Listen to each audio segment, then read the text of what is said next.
हमारे पुत्रों में संस्कार बिल्कुल वैसे आए हैं जैसे आप चाहते थे। रघुकुल के ये वंशज रघुकुल का पताका लहराने में सक्षम होंगे आर्य।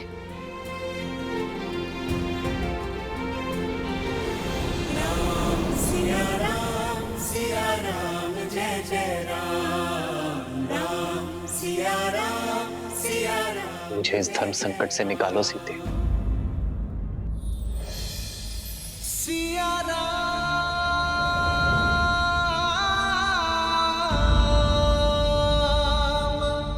प्रकृति सूर्य की प्रतीक्षा में है।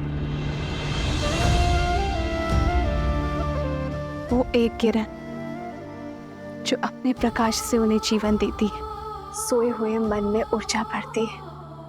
सीते, आप मेरे वही सूर्य हैं। जीवन यात्रा में मेरी जीवन साथी भले ही भिन्न है, किंतु अंतर्मन, उसकी प्रसन्नता, उसकी दुविधा, वो तो साझा ही।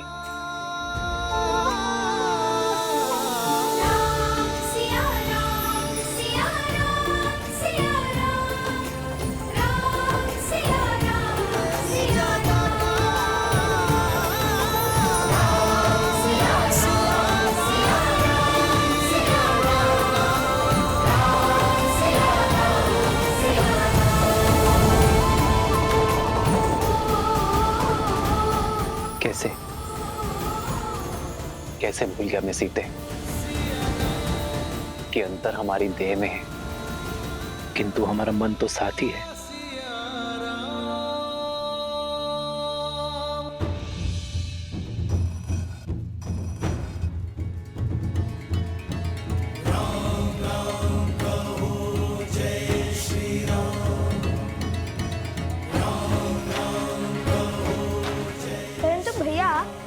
आपको कैसे पता कि भीतर ऐसी माया है?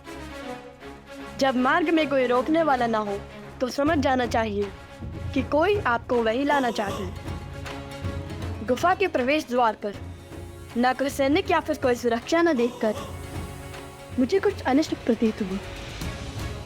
जैसे हम मकरासुर के जाल में फंसे थे, वैसे ही यहाँ भी फंस सकते थे। ओमकरण के उपस्त्र और कुंदन भी असुरों ने ही रखे थे ताकि हम इस गुफा में आए। अद्भुत, राजकुमार जैसी सोच और कौशल भी वैसा ही। कहीं नहीं जा सकोगे।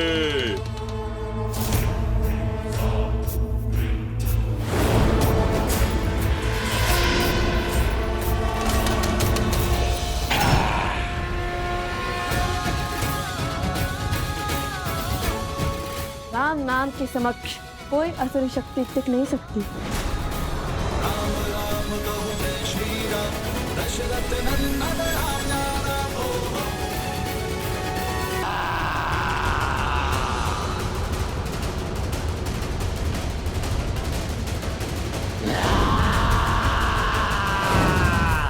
जय श्री राम।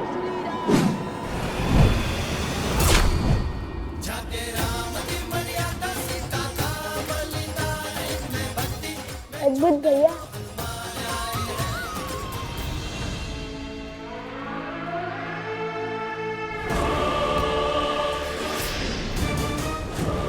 लव और कुश को मिथिला ले जाओ। सारी मिथिला के सामने कहना कि वन देवी ही सीता है।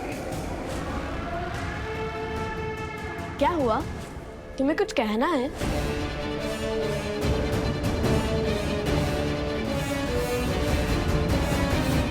नहीं,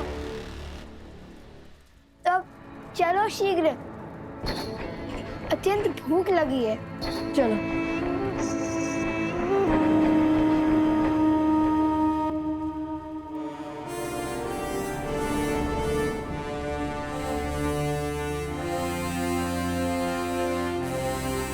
अश्वमेध यज्ञ की तैयारी आरंभ की जाएगी।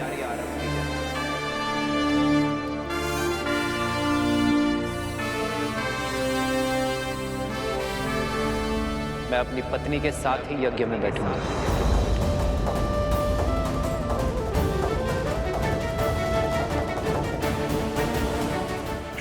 भैया दूसरा विवाह करेंगे? प्रभु, एक बार पुनः लोगों के मन में श्री राम के निर्णय को लेके प्रश्न उठ रहे हैं। जिस प्रकार अग्नि में प्रकाश और अंधकार दोनों ही तत्व व्याप्त होते हैं, उसी प्रकार मनुष्य के आत्म तत्व में सत्व और तमस दोनों ही गुण विराजमान होते हैं। जहां एक और सत्व प्रकाश और संतोष का द्योतक होता है, वहीं दूसरी ओर तमस अंधकार और असंतोष का प्रतीक है। जिस प्रकार अग्नि स्वभाव से चंचल होती है और वायु के तनिक से संचार से फैल जाती है, उसी प्रकार मनुष्य का आत्म तत्व अर्थात उसका मन भी सदा चंचल रहता है और तृप्ति अतृप्ति, संतोष असंतोष के मध्य झूलता रहता है। किंतु समाज में स्थिरता लाने का कोई तो उपाय होगा ना महादेव? यह समाज तभी स्थिर होगा देवी, जब ये श्री राम की शरण को पूर्णतः स्वीकार कर लेगा, जब ये श्री राम के प्रत्येक निर्णय को अपना सत्य, अपना धर्म मानेगा। परंतु उसका समय अभी आया नहीं है। देखा नहीं आपने, जैसे ही नगर जनों ने यह समाचार सुना कि उनकी अयोध्या नगरी में अश्वमेध यज्ञ का आयोजन होने जा रहा है, जहां उनके राजा श्री राम अपनी पत्नी सहित यज्ञ में यजमान होंगे, तो क्षण भर में ही कितनी ही बातें होना प्रारंभ हो गई।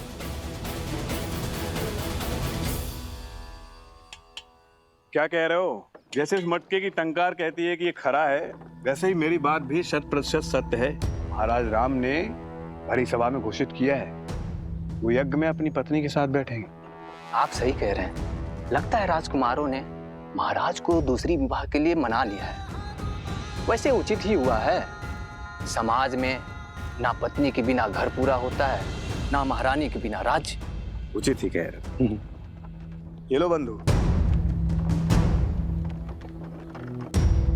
सुनिए, भोजन तैयार है, आइए भोजन कर लीजिए। अरे भाग्यवान, भोजन छोड़ो, पेट तो हमारा बातों से ही भर गया। तुम नहीं जानती, समस्त नागरिकों में चर्चा है महाराज श्री राम दूसरा विवाह करने जा रहे हैं। क्या? फिर से कहो। हाँ, अपने कानों से सुनकर आई हूँ। महाराज राम विवाह करने वाले हैं और सुना है विवाह मत्स्य देश की राजकुमारी से करने वाले हैं। मत्स्य देश की राजकुमारी? ये तो बड़ा अशुभ समाचार है। यदि विवाह हुआ तो महारानी सीता का अपमान होगा। वही तो। कैसा अपमान? सुना है महारानी सीता इतने वर्षों से मिथिला में रह रही हैं।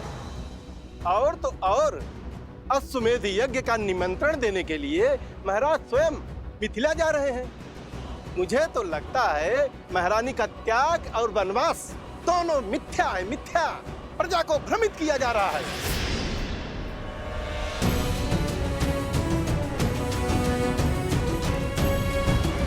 तुम्हारी सोच की भांति तुम्हें मिठाई भी भ्रष्ट है। हमारे राजा राम को झूठा कह रहे हो? अरे यदि किसी द्वार पर उनकी छाया भी पड़ जाए ना, उस घर में भी कभी कोई असत्य नहीं कहता, और तुम उन्हीं पर लांछन लगा रहे हो। बहिष्कार करो, बहिष्कार करो, बहिष्कार करो, बहिष्कार करो। बहिष्कार करने से पहले इसको इसके पापों का पुरस्कार तो मिलना चाहिए।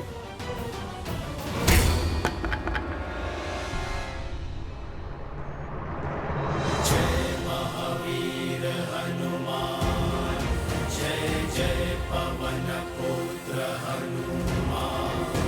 क्या बात है? पहले लोप अपवाद था और अब बात हिंसा तक आ गई। बस करो। वाद विवाद ठीक है, किंतु राम राज में हिंसा के लिए कोई स्थान नहीं है। फिर चाहे वो प्रभु श्री राम के समर्थक ही क्यों ना हो। प्रभु का पथ तो न्याय और धर्म का है।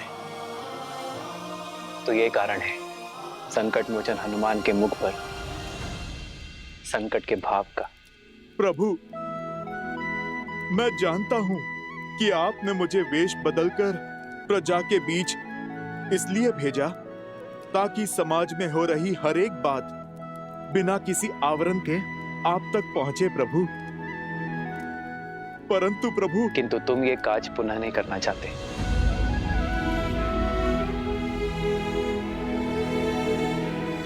क्योंकि अगली बार ये भक्त भगवान के अपमान पर अपना क्रोध नहीं रोक पाएगा।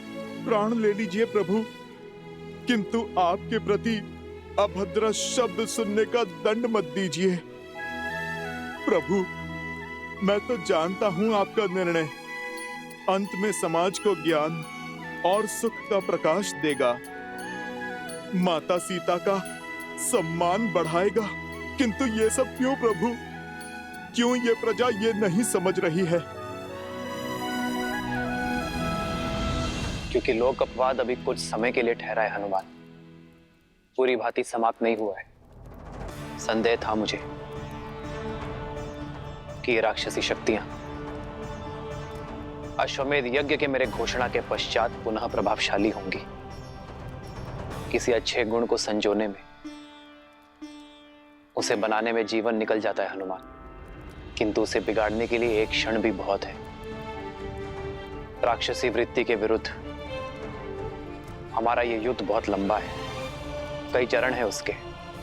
सहस्त्रमुख रावण की सोच को अभी प्रजा के मन से निकालने में बहुत समय शेष है हनुमान।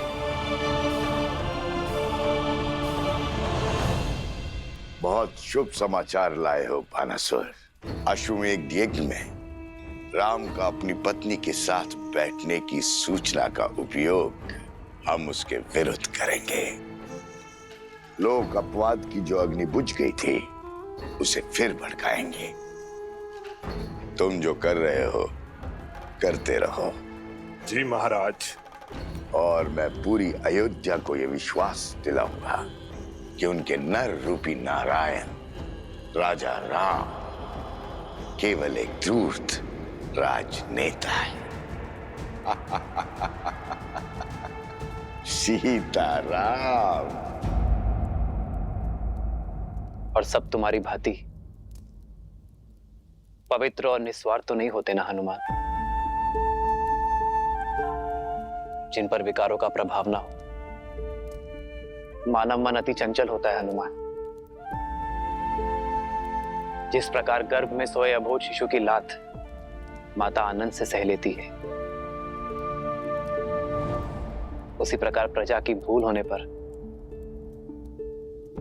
एक राजा को क्रोधित होने का अधिकार नहीं है। यह अश्वमेध यज्ञ मेरी प्रसिद्धि के लिए नहीं, अयोध्या के कल्याण के लिए है। हमें राक्षस और राक्षसी सोच को अयोध्या से भगाना है। इस यज्ञ के पूर्ण होने पर कोई भी आसुर या आसुरी शक्ति अयोध्या में छुपकर नहीं बैठ पाएगी।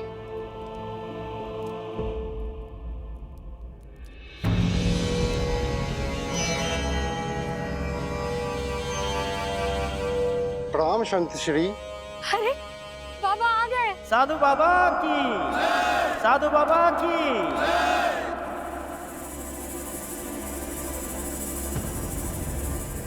लोक अपवाद की जो अग्नि बुझ गई थी उसे फिर भड़काएंगे। तुम जो कर रहे हो करते रहो। धर्मधारी राम पुजारी बाना बाबा की जय।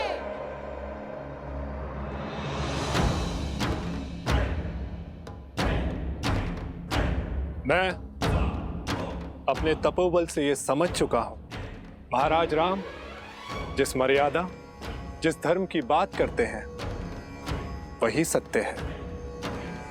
धर्म के मार्ग में अनेकों असत्य सुनाई देते हैं, दिखाई देते हैं। उससे बचने के लिए मैं आज से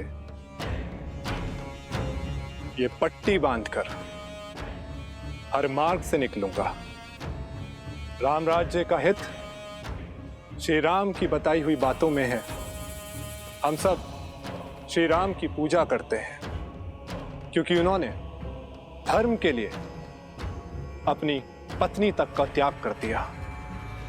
परंतु यदि महाराज उस त्यागी हुई सीता को पुनः अयोध्या ले आएंगे तो वो त्याग नहीं, छल होगा। अब अयोध्या में उस त्यागी हुई सीता के लिए कोई स्थान नहीं। अब कोई मर्यादा को भंग करने का दुस्साहस नहीं करेगा। बिल्कुल उचित कहा बाबा जी, ये तो हमारी भावनाओं के साथ छल होगा। रामधारी राम पुजारी बाबा की जय। रामधारी राम पुजारी बाबा की जय। रामधारी राम पुजारी बाबा की जय। आइए सब बाबा का आशीर्वाद लीजिए।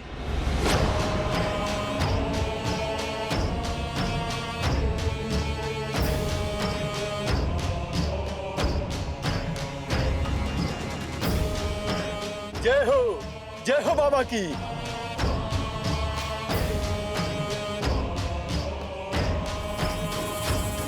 जय हो बाबा जी की, जय हो बाबा जी की। बाबा की जय हो, बाबा की जय हो, जय हो बाबा की। अब आगे क्या करना है महाराज? अब संध्या को भेष बदलकर अयोध्या में किसी और को समझाएंगे कि केवल सीता ही अयोध्या की महारानी हो सकती है और कोई नहीं। और यदि यही सत्य निकला तो महाराज ने अपनी महारानी के साथ ही यज्ञ में बैठने की घोषणा की है।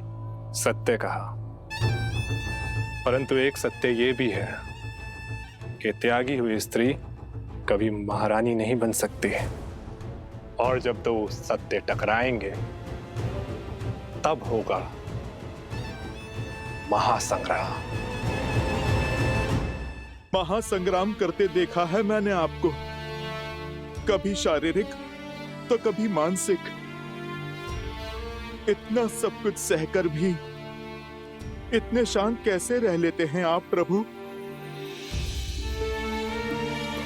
मेरे मन का हर ज्वार सीता के वचन का विश्वास शांत करता है हनुमान। सीता और मेरी संतान के लौटने का प्रण मुझे प्राण देता है, और मैं ही क्यों, मेरी सीता भी तो उसी क्षण की प्रतीक्षा में है।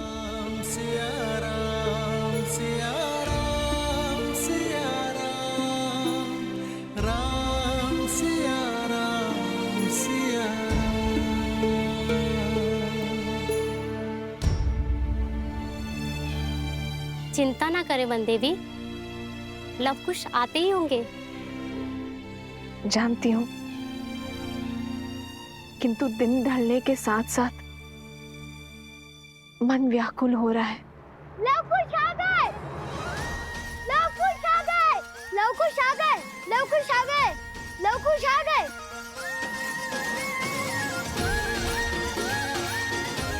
लव कुश की जय, लव कुश की जय, लव कुश की जय, लव कुश की जय, लव कुश की जय, लव कुश की जय, लव कुश की जय, लव कुश की जय।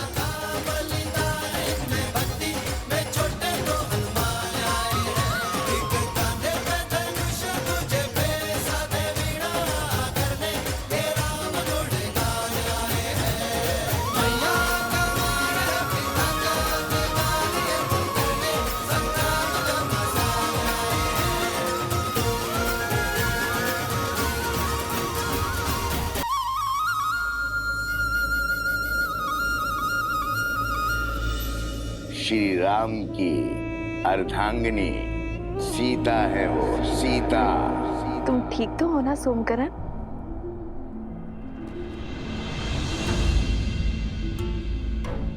ये क्या कर रहे हो सोमकरण? उठो।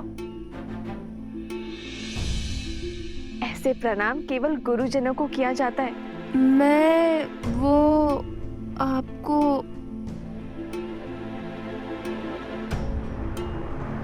ओहो, जब से राक्षसों के बीच रहकर आया है, लगता है जैसे इसका मस्तिष्क स्वयं के नहीं, उनके नियंत्रण में है।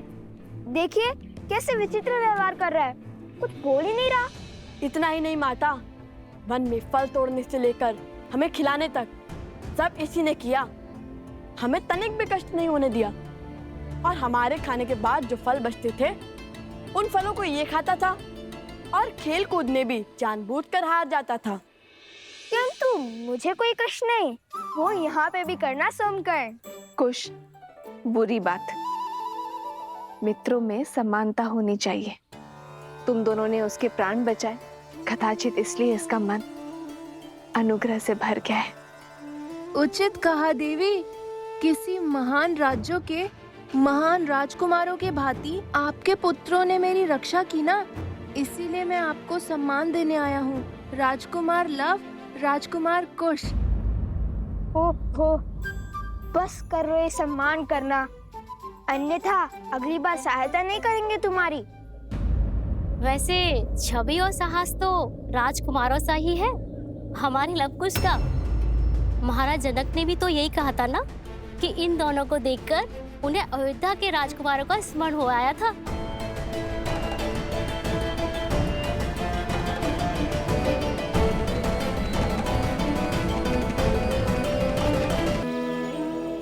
और जब मैंने उन वीर योद्धा बालकों से उनका नाम पूछा तो उन्होंने बड़े गर्व से कहा, लव कुश। लव कुश? हाँ सुने, रूप में लव कुश, किंतु स्वरूप में जैसे स्वयं साक्षात श्री राम सामने खड़े, दो तन एक मन। घास के तिनके से एक भाग कठोर और तीखा तो दूसरा भाग सरल और कोमल।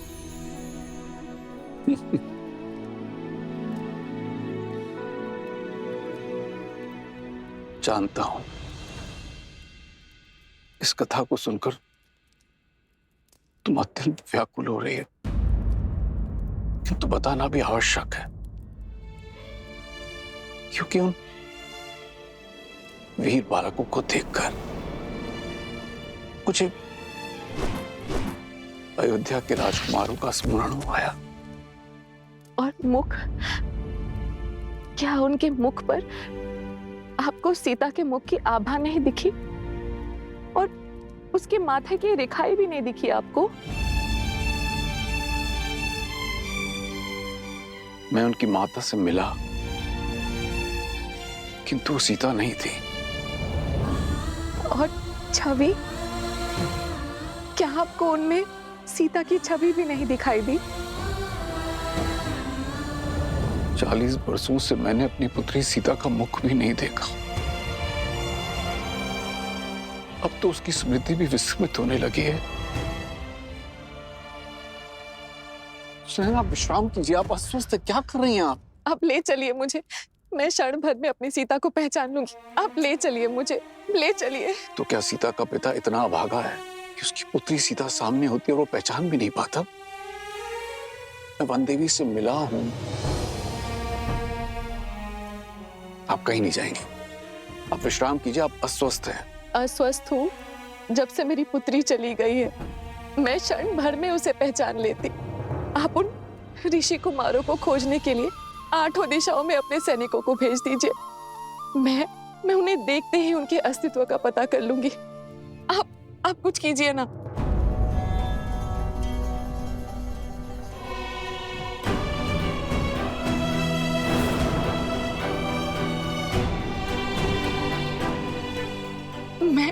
मैं खोजूंगी अपनी सीता को। हमें कहीं जाने की आवश्यकता नहीं पड़ेगी। मैं उन दोनों धनुर्धरों को यहाँ मिथिला लाने का प्रबंध करता हूँ।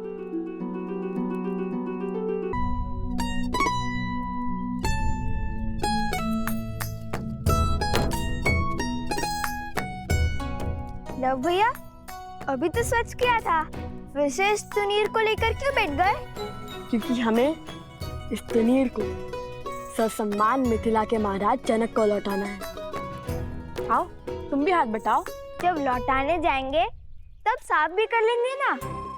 ऐसे 3 में 3 बार इसे रगड़ते रहे तो घिसकर पतला तार हो जाएगा ये तुनीर। कदाचित लौटाने के लिए कुछ बचे ही ना। अच्छा, तो महाबुद्धिमान कुमार कुश, ये बताओ कि क्या तुम स्नान करने से घिस गए? खिल सकता था, किंतु मैं स्नान करते समय स्वयं को अधिक रगड़ता नहीं। रक्षक कुमार, रक्षक कुमार। कहाँ है? बताओ, अभी मार दूंगा। वो रक्षक कुमार बोल रहे, राक्षस कुमार नहीं। ओहो।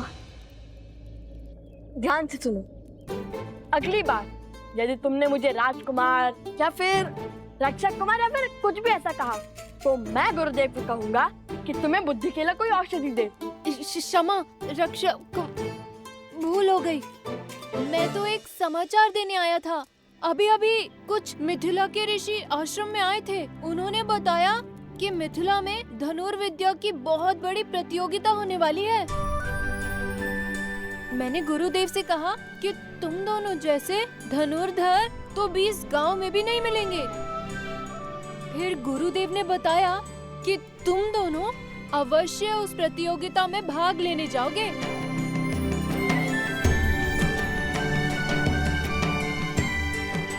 अब केवल भगवान वाल्मीकि की आज्ञा शेष है। लो, महाराज जनक को तुम्हें लौटाने का अवसर मिल गया। हम मिथिला जाएंगे भैया। अवश्य जाएंगे। तो रुक क्यों गए? सुनील स्वच्छ करते हैं, अन्यथा मिथिला नरेश कहेंगे कि भेंट को सम्मान से नहीं रख पाए हम। हाँ, अवश्य।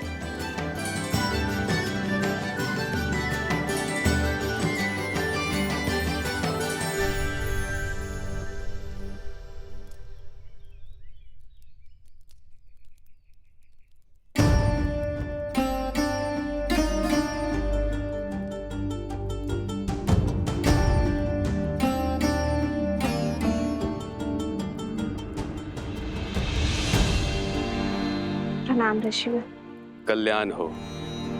शब्दों में नमन, किंतु मुख मुद्रा में मनन। वन देवी, सबसे पहले तो मेरा धन्यवाद स्वीकार कीजिए। आपके पुत्रों ने मेरे भाई सोमकर्ण को बचाकर हम पर बड़ा उपकार किया है। अपने मित्र की सहायता करना उनका कर्तव्य था, और फिर लवकुश अपने गुरु भाई को अकेले संकट में कैसे छोड़ सकते थे। अवत्सरा, तुम ऋग्वेद के ज्ञाता हो। शिष्यों को मंदिर में ले जाकर पाठ आरंभ करो, मैं आता हूँ। जो आज्ञा ऋषिवर। चलो। बताइए वन देवी, क्या समस्या है?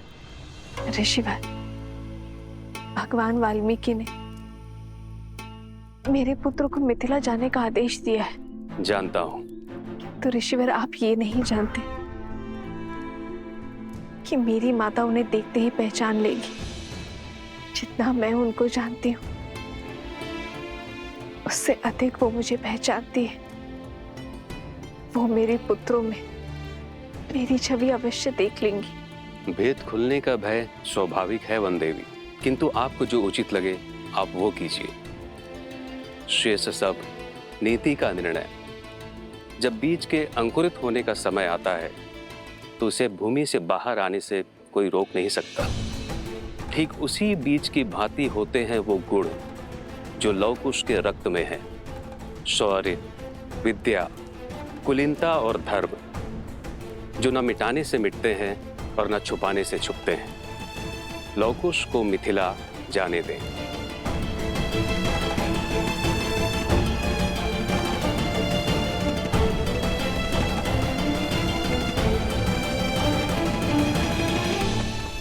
मिथिला स्वयं जाना आवश्यक है प्रभु।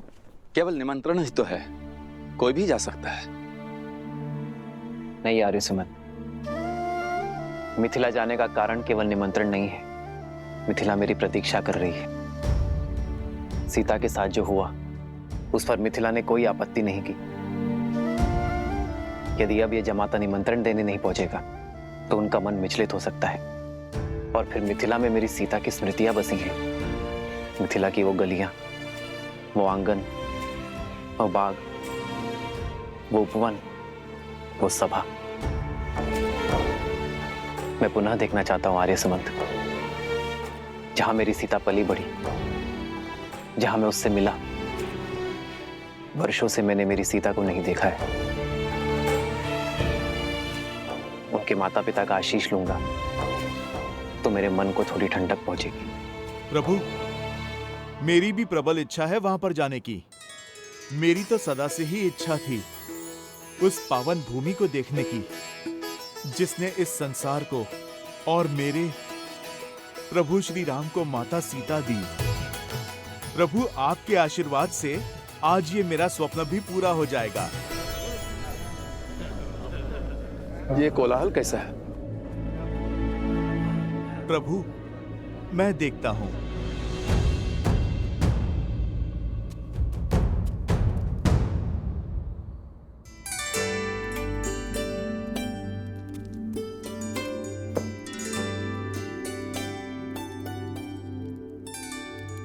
मार्ग इतना भी लंबा नहीं है कुछ। मार्ग तो फल्गु तक का भी इतना लंबा नहीं था, किंतु लंबा हो गया था ना। कोई सोमकर्ण पुनः लुप्त हो गया तो जैसे अपने मकरासुर के युद्ध में जो सीखा उसका उपयोग रक्त केतु के जाल से बचने के लिए किया, वैसे मैंने भी सीखा है ढेर सारे भोजन साथ लेकर चलना। हे कुमार कुश, इस बार कहीं नहीं जाएगा सोमकर्ण, क्योंकि इस बार हमारे मार्ग में हमारे साथ उसके भाई और हमारे उपगुरु अवस्था भी साथ जा रहे हैं। और भला बड़े भाई के होते हुए छोटे भाई को कुछ हो सकता है क्या? तो ये भोजन छोड़ दो भैया। अरे नहीं नहीं नहीं, ये तो शस्त्रों से भी अधिक महत्वपूर्ण है, क्योंकि यदि तुम्हारा पेट भरा रहेगा तो भूख भुलाने के लिए तुम्हारी उटपटांग बातें और विचित्र कुतर्कों के बाण नहीं सहने पड़ेंगे हमें। पिछली बार तो गाँव उठाने की बात कर रहे थे, इस बार पूरा संसार ना उठा लेना तुम। भैया मुझे तो अब भी विश्वास नहीं हो रहा है कि हम देवी सीता की नगरी जा रहे हैं। वो उपवन, वहाँ के शिव मंदिर, वो दरबार जहाँ पे श्री राम ने धनुष बाण किया, सब साक्षात देखने को मिलेंगे, है ना भैया? अद्भुत। अवश्य।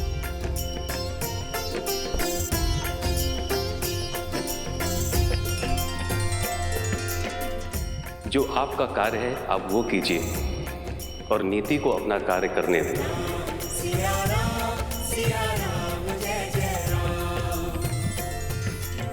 प्रणाम ब्राह्मण देव, कहिए क्या समस्या है? प्रभु ये लोग। महाराज की जय हो। मैं मत्स्य राज्य से आया हूँ आपके लिए मत्स्य राज की राजकुमारी का विवाह का प्रस्ताव लेकर।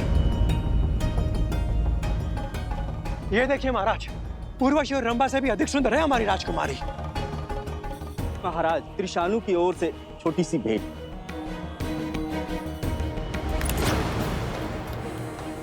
हमारे महाराज तो धन के साथ आपको अपने राज्य का चौथा भाग भी देने के लिए सज्ज है श्री राम।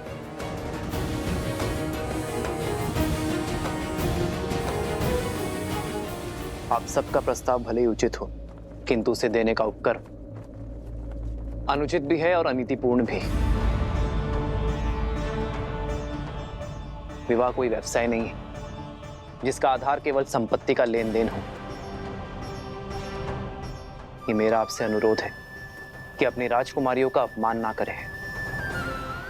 एक स्त्री को भोग्य बनाकर प्रस्तुत ना करें।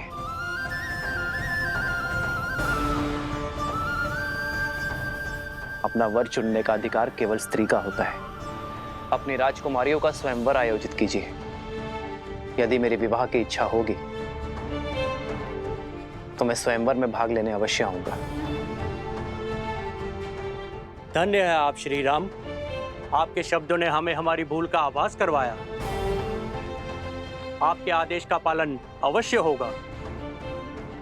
धन्यवाद। आप सब बड़ी दूर से आए हैं। कुछ दिनों के लिए अयोध्या में विश्राम आदि करके ही लौटिएगा। आज्ञा दे।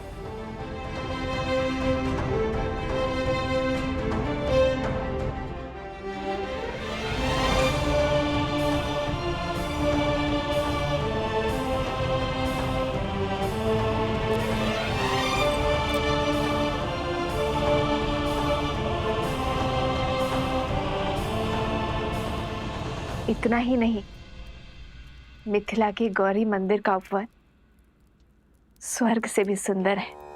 रंग बिरंगे पुष्प, सरोवर मंत्र मुग्ध कर देंगे तुम्हें।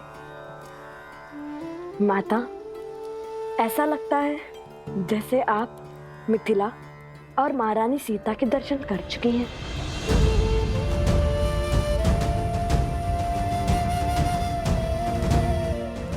हाँ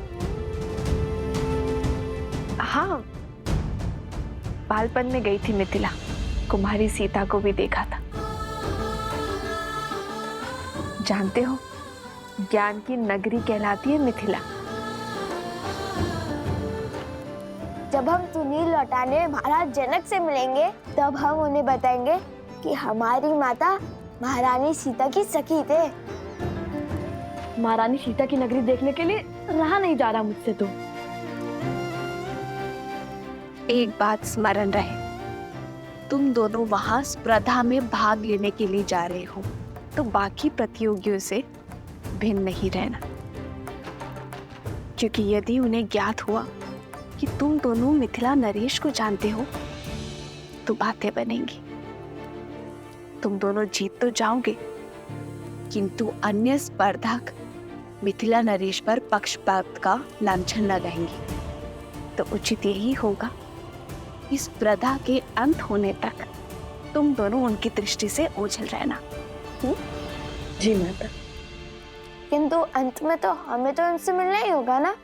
हम उन्हें कहेंगे कि प्रभु श्री राम और महारानी सीता के नाम पे पत्र लिख दे, जिससे अयोध्या पहुंचाने का कार्य हम करेंगे। और इसी बहाने प्रभु श्री राम और महारानी सीता दोनों के दर्शन पालेंगे। अवश्य, किंतु महारानी सीता को माता सीता कहोगे तो उन्हें अधिक सुख मिलेगा। माता सीता? माता सीता?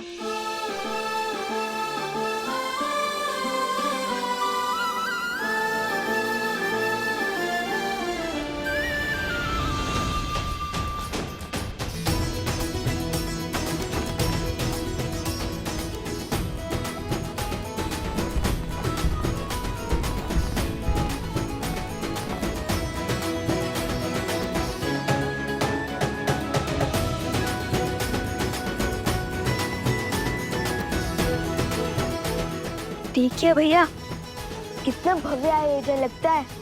कहाँ से लोग इस प्रतियोगिता में भाग लेने आ रहे हैं। माता ने जैसे बताया था बिल्कुल वैसा ही है मिथिला का प्रवेश द्वार।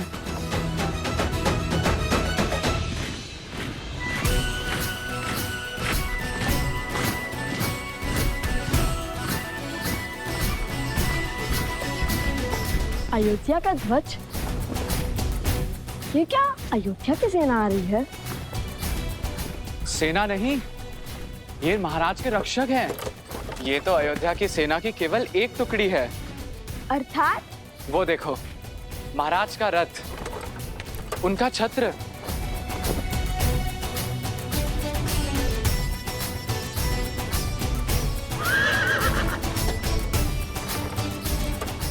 अद्भुत, ये तो श्री राम का रथ है। लगता है श्री राम के दर्शन यहीं हो जाएंगे। आनंद आ जाएगा। हम उन्हें बताएंगे कि हम उनके सबसे बड़े भक्त हैं। कहाँ है रथ?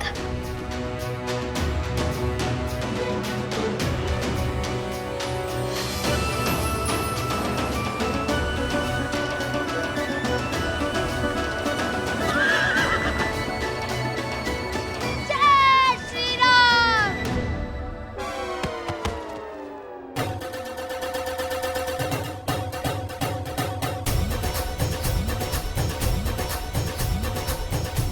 शीघ्र चलिए भैया, लगता है श्री राम के दर्शन हो ही जाएंगे। अवश्य।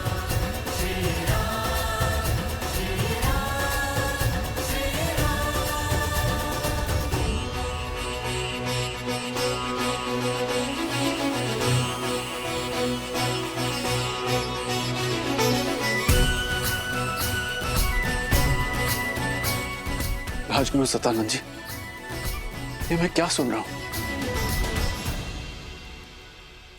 क्या ये सत्य है कि श्री राम जी स्वयं मिथिला पधार है? 100% महाराज, ये रक्षक टुकड़ी अयोध्या नरेश महाराज श्री राम की है, जो सदैव महाराज की यात्रा के साथ ही होती है। और मुझे ऐसा प्रतीत हो रहा है कि ये आपको अश्वमेध यज्ञ हेतु आमंत्रित करने आ रहे हैं। श्री राम,